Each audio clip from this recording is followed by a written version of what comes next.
6/2026ના રોજ પદ્ધર પોલીસ સ્ટેશનના અધિકારી અને કર્મચારીઓ દ્વારા 3 ઇસમને ઝડપી પકડવામાં આવ્યા છે. એમાંથી એક છે અરવિંદ નાથ, જેનું ઉર્ફે છે ભકો, બીજા છે પરબત રાઠોડ અને ત્રીજા છે બળવંત વાદી.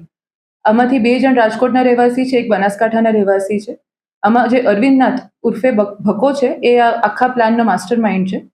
એમની જે એમઓ છે એ એવી છે કે જે પરબત રાઠોડ એ સ્ત્રીનું વેશ ધારણ કરીને લોકોના ઘરમાં જાય, એમને વિશ્વાસમાં લે, એ લોકોના એવું કે પાણી પીવડાવો, એવું કરીને એમના ઘરમાં એન્ટર થાય અને પછી ધીરે ધીરે એમને ઘરમાં કોઈ પણ ઘરમાં સામાન્ય રીતે જે દુઃખો હોય એનું એવું વર્ણન કરે. એમને એવું કે આમાંથી કોઈ પણ દુઃખ જો તમારે ત્યાં હોય તો અમે એની વિધિને કરીને અને દૂર કરી શકીએ છીએ.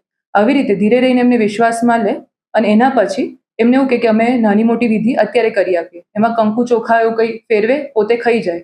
પછી એમને એવું કે ફરી પાણી આપો.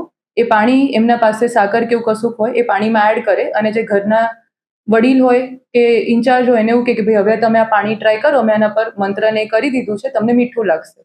એના થ્રુ એ લોકોને સામાન્ય લોકોને ઉલ્લુ બનાવે છે, એમને અંધવિશ્વાસમાં લે છે.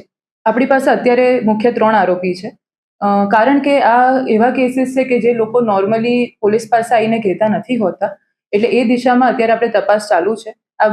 આમાંથી જે અરવિંદનાથ ભકો છે એના અત્યારે આપણને 11 જૂના કેસીસનું મળ્યું છે, એટલે એનું ગુનાહિત ઇતિહાસ ઓલરેડી છે.